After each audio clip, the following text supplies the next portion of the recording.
Hey, it's Bill, and you're tuned into the Pennsylvania Rock Show, featuring the best unsigned rock and metal that Pennsylvania has to offer right here on PARockShow.com, MegaRockRadio.net, 107.1 FM St. Louis, Missouri, AltRockRadio.ca, XRPRadio.co.uk over in Birmingham, United Kingdom, BillDescene.com. I always forget my own station. And RoodarooRadio.com on the West Coast, on the beaches of California. This is the Pennsylvania Rock Show, episode number 527. With me tonight are three members of the band Anxiety at Best. What's up, guys? Hey, Bill. Thanks for having us. No problem. I'm starting off with a cliche question. You're just gonna have to forgive me. I apologize ahead of time. So my question is, if it's anxiety at best, what is it at the worst? It's real bad. Shaking in the bathroom, you're just kind of hyperventilating. That's probably the worst of it. Like it's kind of like that. I don't even know how to describe it. Like at the worst, it's like you can't think, you can't tolerate. So that's why we're at best, where we can think and actually write music. So that leads me to why is that the band name, which I think is where you were headed there. Well, I guess I came up with the band name, and I got high anxiety, and I'd like it to be always at the best and not at that worst. So, and then we branched out. Caitlin then became a member, Chris became a member, and at that point we just figured, you know what? So many people can relate to having anxiety. We're just going to keep the band name because it relates to so many different people. We've had people want our shirts that say Anxiety at Best on them just because it says Anxiety at Best and people can relate to that. I never thought of that. That's actually a very good marketing ploy there. So even if they don't like our music, they like our shirt because it says Anxiety at Best and they can relate to it. How did the band form? I mean, you mentioned kind of a joining order there. Yeah, Everett was the OG. You came up with everything. And I actually met Everett at a show that I was playing at as a solo act. And towards the end of the event, he asked me to be the singer of the band because he said about wanting a female vocalist or something for their group, which it was a really different lineup because Anxiety at Best was actually playing at the same show I was playing at, but they were all completely different lineup other than Everett. And the lineup back then was like just a kind of like a mixture of people that showed up to play the event together. It wasn't like a fully structured band.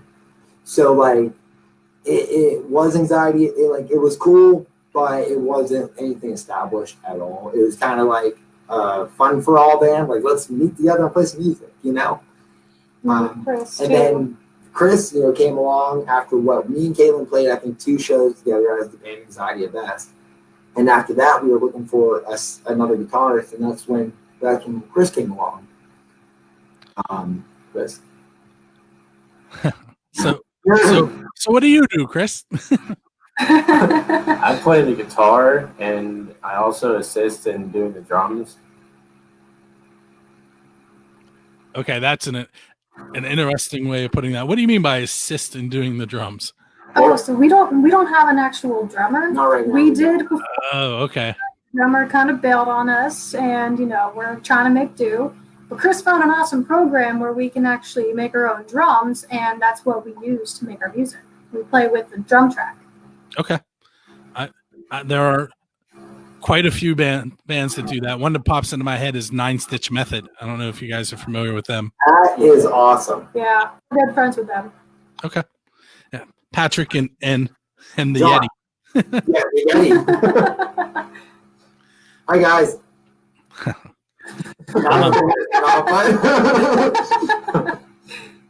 I actually I'm playing one of Patrick's Seethe tracks this week, so I can't really play him with you guys next week. But he got a plug. So with the current situation that we're in, and you mentioned that you guys have missed some shows. If you were given a chance to play an outdoor social distanced event, what venue would you choose to play it at, and what bands would you take with you to play? Well, I know where. I would say probably I would want to play at Stage AE, their outdoor stage. Not sure about who we could play with though. I don't really. Do you guys have any ideas? Stage AE would be Stage AE outdoor is awesome. Same with like the pavilion. They've had so many names now. Yeah, Star Lake, Bank, you know. Yeah, that place. With the big open space, that's awesome too. I think one of the bands that I would take with me, one of my all-time favorite metal bands is As I Lay Dying. So, like, if I could play with As I Lay Dying, that would be amazing for me. Anybody else have an opinion? I got the not sure who I would play with As I Lay Dying. Well, it doesn't have to be just local. It can be anybody, right? It can be anybody. Personally, I would love to play a show with Hailstorm or, honestly, any kind of your big name rock and roll, like Metallica, any of them. I think it would be awesome to do a show with them. Alice Cooper is another big one that I would love to do a show with. Do they have to be? Is this like all in green? Like, can they be like? Can we bring someone back from the dead to play with? Yes, you can do that. Oh, that's easy. The Beatles. Like all four of them. and Cobain. Yeah, playing with Nirvana would be something. Yeah. That'd be fun. See, now I wasn't going to ask this question, but it kind of rolls into it. Dave Grohl and the Foo Fighters are known to answer those signs in the stands where people want to play with them and bring them up on stage and harass them a little bit and then let them play. If you were in that situation, who would be your Dave Grohl? So what band would be on stage? I know. Ghost. Poppy, Murtis, and Ghost.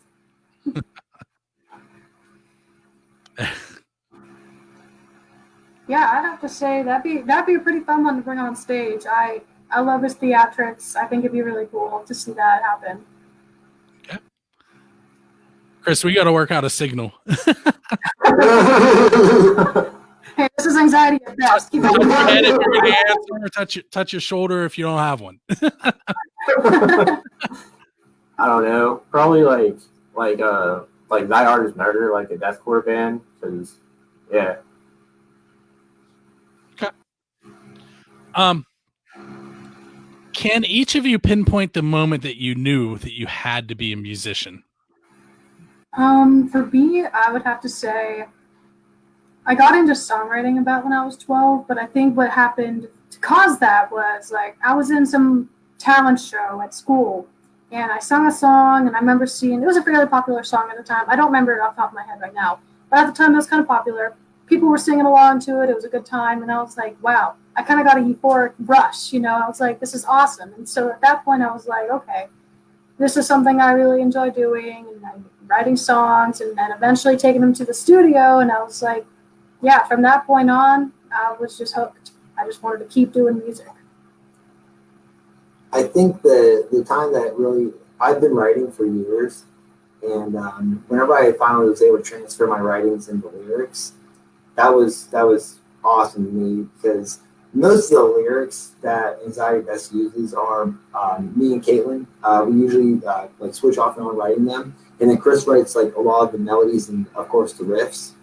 So it is a team effort. But I think once I realized that I could write lyrics and that people enjoyed them was a hitting moment for me.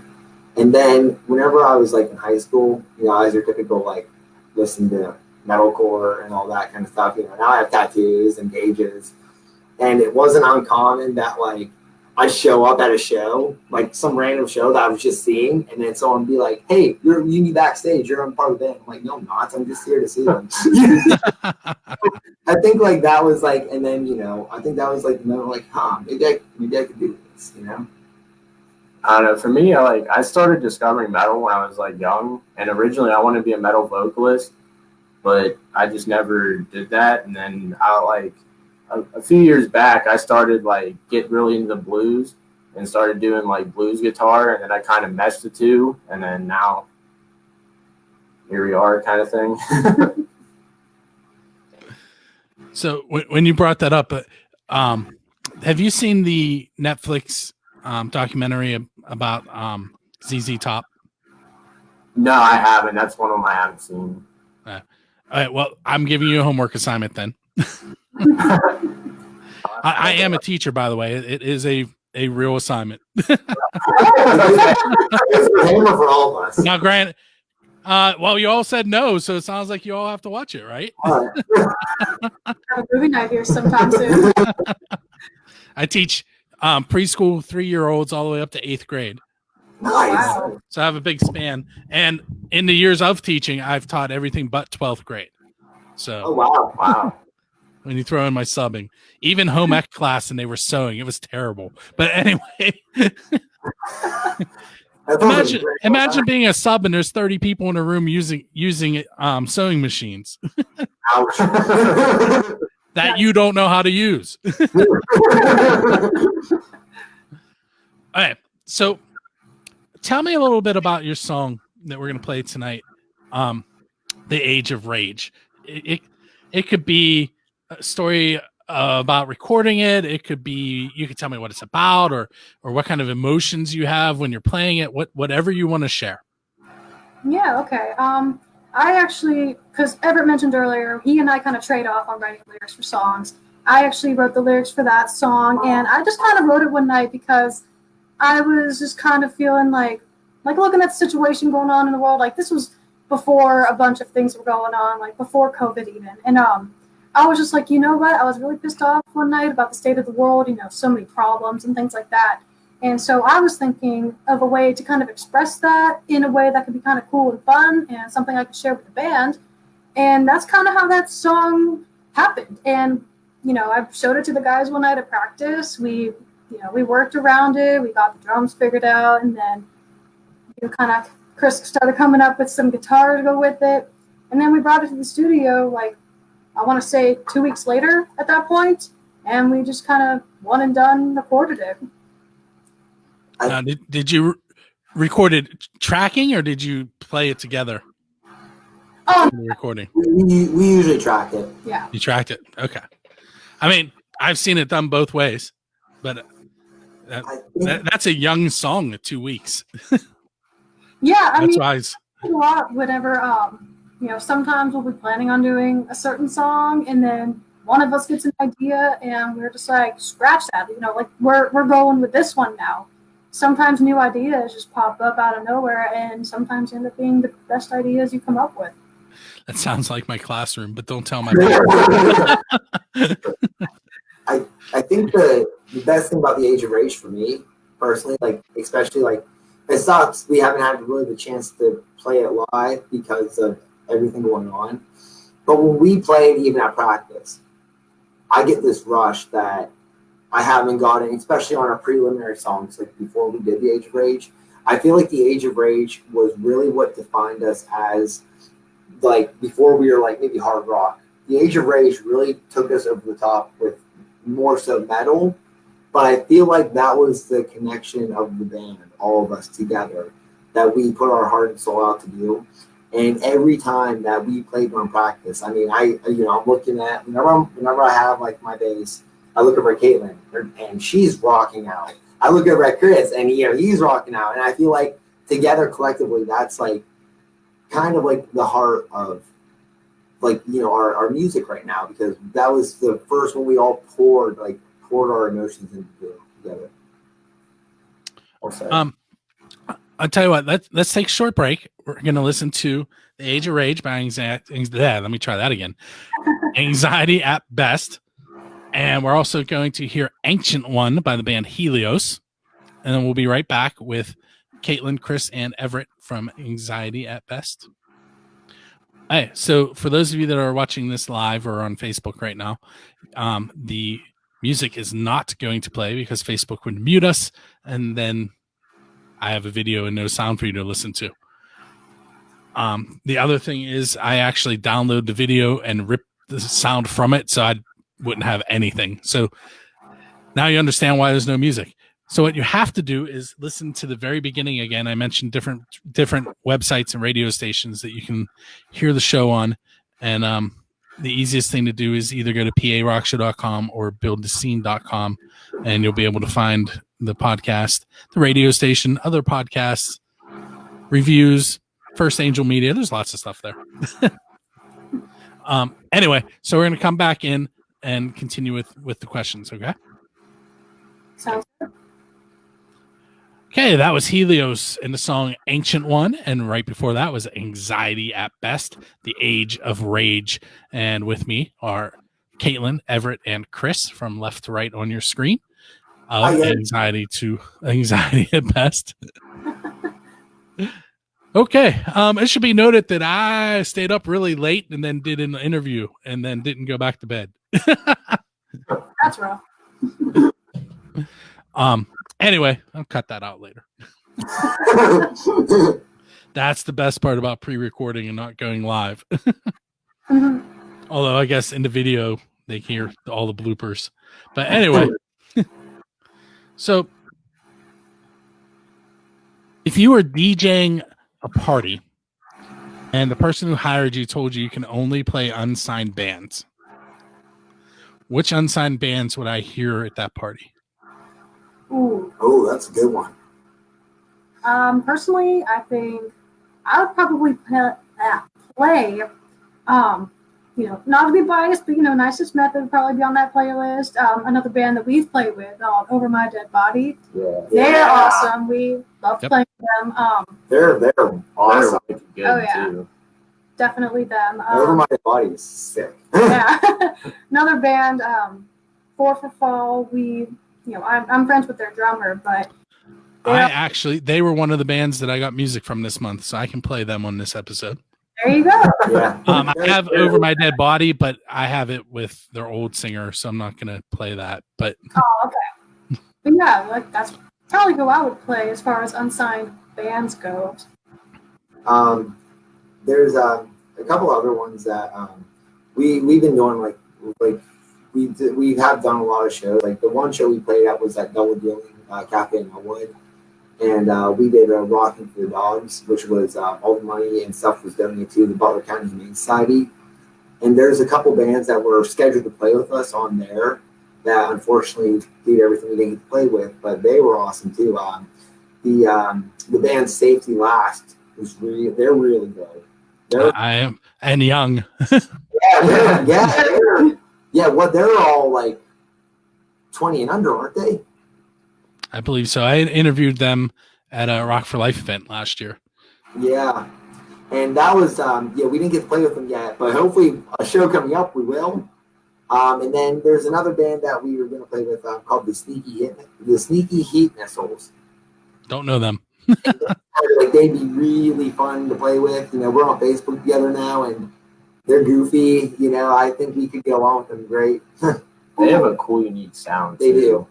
Yeah, another one that popped in my head when you said goofy and unique. There's a band called the Shit Dicks that we were supposed to play with. I don't know if you've heard of them. I have not. See, this is why I asked that question, because I can show off who I do know and then learn some more. The Shit Dicks are they're guitar and drums, but they trade off the vocals too. And it's so cool. We found out about them watching their Facebook video they did, and they were both shirtless and they were just jamming. They were really good. They were good. They're cool. So definitely check out the Shit Dicks.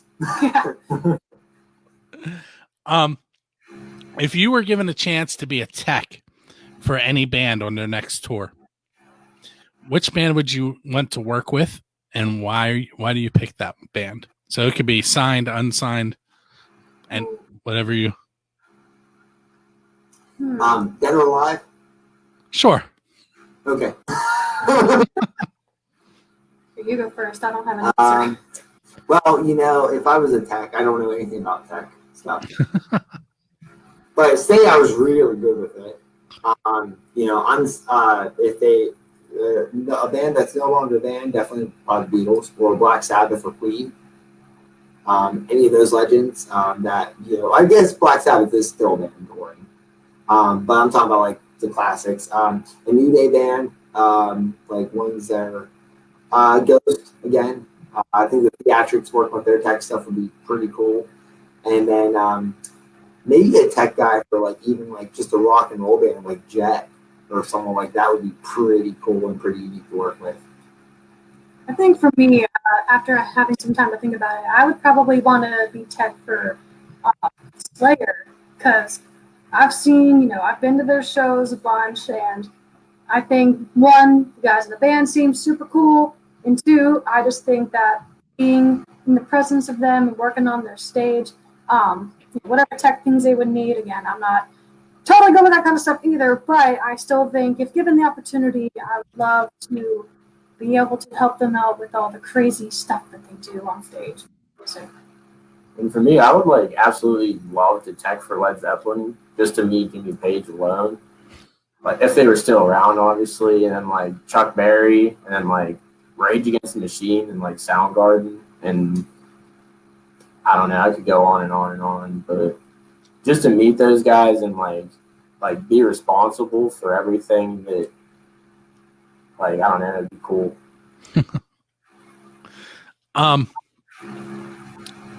Let's see, where was I headed? Oh, what is something surprising about each of you that your fans would be interested to know that they don't already know? Are you guys familiar with the band Bethlehem?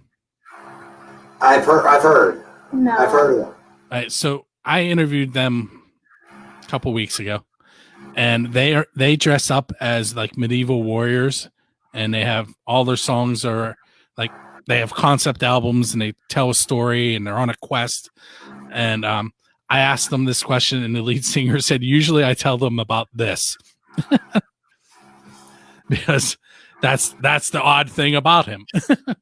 Interesting. Well, I'd say for me personally, I mean, probably the most surprising thing would be the fact that whenever I was originally setting out on my musical journey, I always wanted to be a pop star. I was really into that kind of thing when I was younger, when I first started getting into music. But then I eventually kind of transitioned into more rock and roll, heavy rock, heavy metal. Yeah, I'd say that's probably the most surprising thing fans would find based on, obviously the style I do with the band, is way different than any kind of pop star would do. I think my most surprising is I actually have 3 published children's books. You're the second person in a metal band to tell me that. Yeah, I have 3 books published, and then also some poetry published, which is pretty cool. I think maybe a lot of people, typical wouldn't realize that. And the other thing that is, I think a lot of people wouldn't realize about me is that I literally like every music besides country.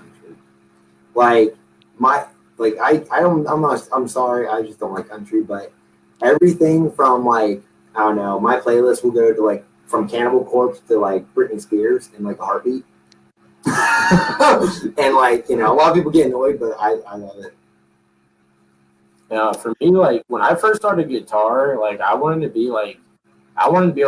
play like Robert Johnson, like that was my goal. And then like as I like started playing, that kind of changed. I wanted to be like a blues guy, but then I started to work my way into like harder rock and then metal and whatnot. Yeah, I was originally a blues guy.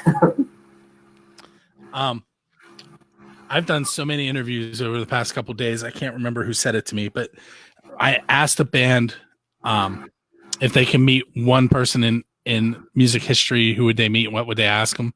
And they told me that one of them said that they wanted to meet Robert Johnson and ask him if he actually met the devil at the crossroads. I would love to know that. Like that, to actually know like what the deal was.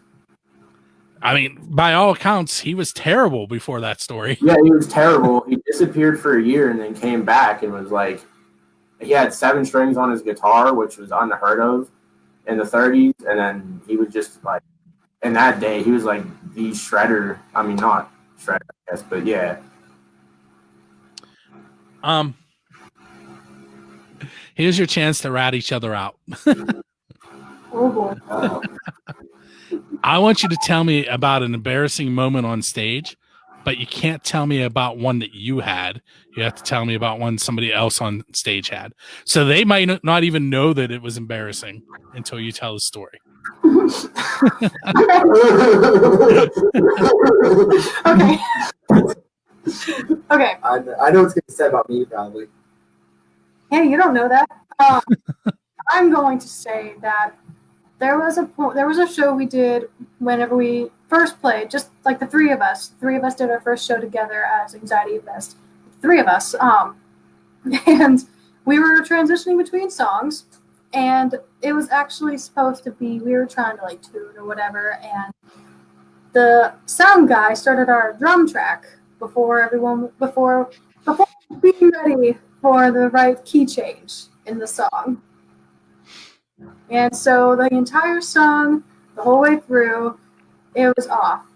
And we were hoping that nobody noticed. People probably did because we were playing a cover song, of course. I'm sure everybody knew. But, yeah, that was probably one of the most embarrassing moments on stage. Yeah, that would definitely have to take the cake. Yeah. I don't know. I feel like I should add something about myself too. Okay. Can I do that? I mean, I guess. So that same song, whenever the tuning was issue, it was a standard set song, and I was drop B the whole way through that song.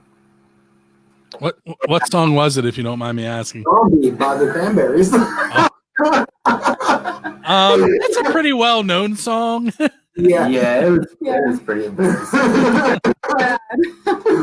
I have a friend who took videos of each of our songs at that show, actually, and he took a video of that song, and it's never going to be seen ever. I don't want anyone to remember that.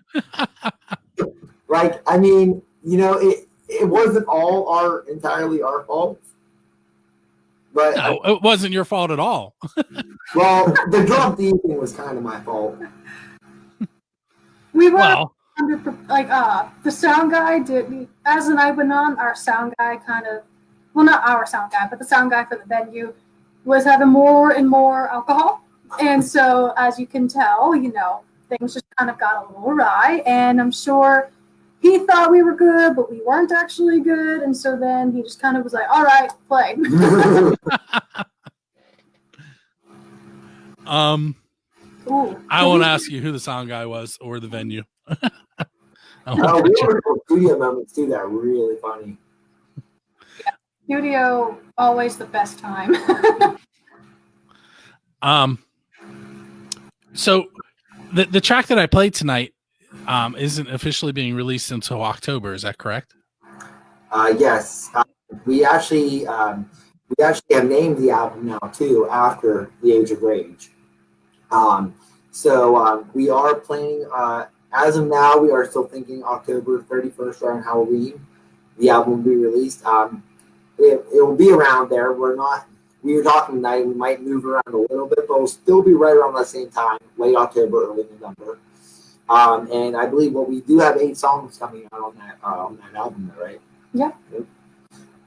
So I think once that, like I said, The Age of Rage really meant a lot to us as a band, and we said, you know what, we'll name the album after it too, because a lot of the songs are actually maybe even a lot heavier than The Age of Rage.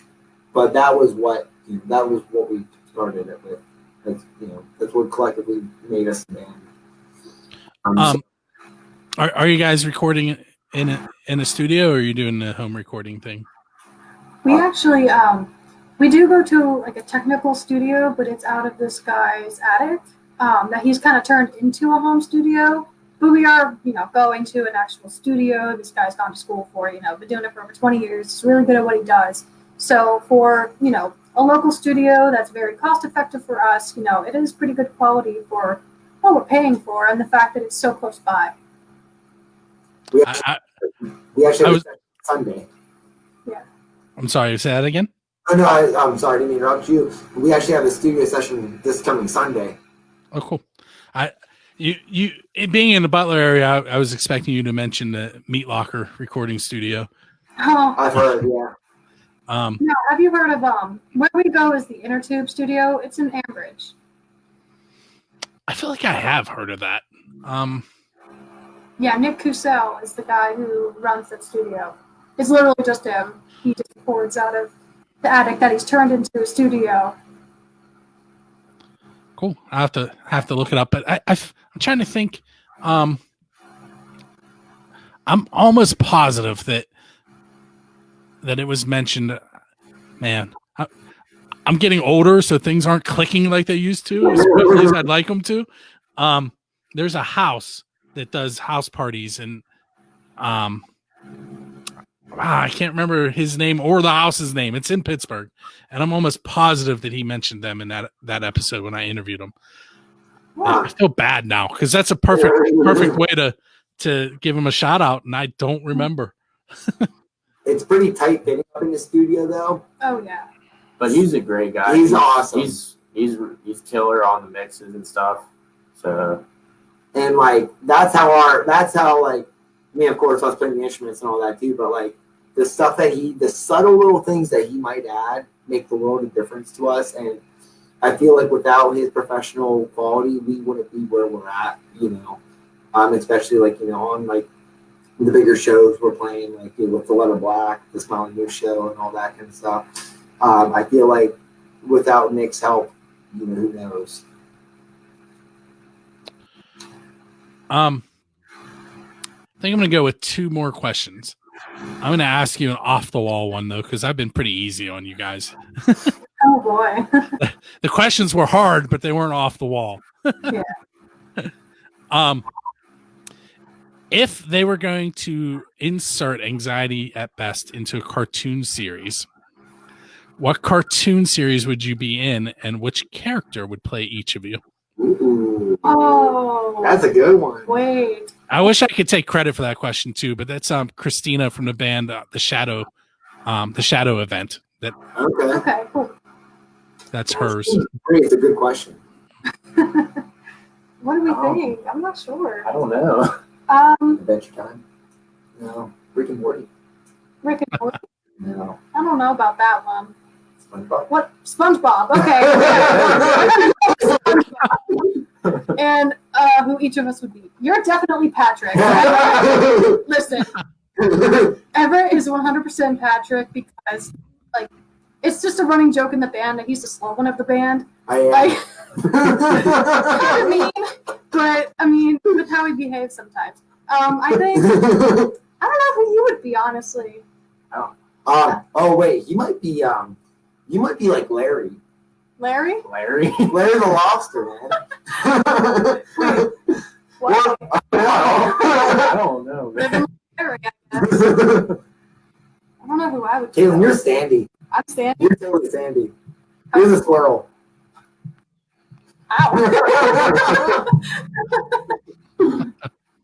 Oh man. This should be the easiest question of the night. Where can people find you on social media? Facebook. We are the most active on Facebook. We have an Instagram page as well. And we do have a Twitter page as well, which I try to run, but I don't use Twitter a whole lot, so just working on I don't really use Twitter at all in my personal time. So trying to get the band's account on there going, I'm like, all right, just got to do it. But Facebook, we are the most active on there. Don't we have TikTok too now? Did you make a TikTok account? I think we did make a TikTok account. Well, we don't really have any TikTok and then definitely, Spotify for music, iTunes, iHeartRadio. We have a YouTube channel as well. We have YouTube also. And we have a website that Caitlin herself actually developed. Mm-hmm. And it's actually on the screen right below Caitlin. So Oh, cool, perfect.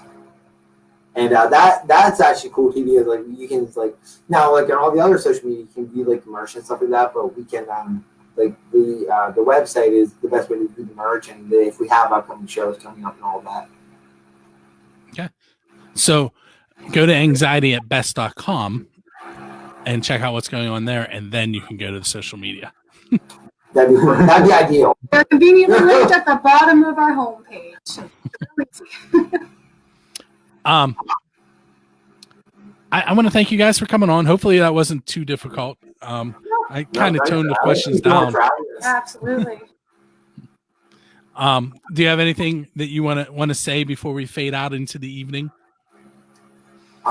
Again, thank you, Bill. This was awesome. We thank you for giving us the chance to talk to you tonight with your busy schedule too. You're welcome. Awesome, and we really like what you're doing with the show. Thank you. Ever since I talked to you about being on it, I've been listening to it a lot. Some of the older episodes you've done and everything. Great stuff, and we thank you for everything that you do for all the scene. Thank you. What you do and what your team does too. That if there's with people helping you, it means a lot, especially for the local bands trying to get their underway. So we really like to thank you. Someday I'll tell you how it got to the point where it is now, because it was. Well, it seems like it's going pretty good now, though. Hey, so I do want to mention the upcoming shows, and of course, I don't have them pulled up like normal. So give me 1 second. If you go to PARockshow.com, like I'm doing over here on my laptop, they are listed on the right-hand side, and there it goes. It's on a little bit of a delay right now. So coming up the next 2 weeks, August 14th and the 21st, I did a special episode that I cut into 2 episodes for the radio stations on the Rattleclack compilation, which is 11 local bands, unsigned bands from the Pittsburgh area on a disc that was put out by Rattleclack Entertainment. On the 28th, we have Aqua Dementia. On September 4th, Ultraviolent. September 11th, Modern Fossils. The 18th, Royal Honey. 25th, Black Ridge. On October the 2nd, we have Melina, little pop rock from Pittsburgh. She just released a disc, what will be last week when you actually hear this. Four for All will be here on October 9th.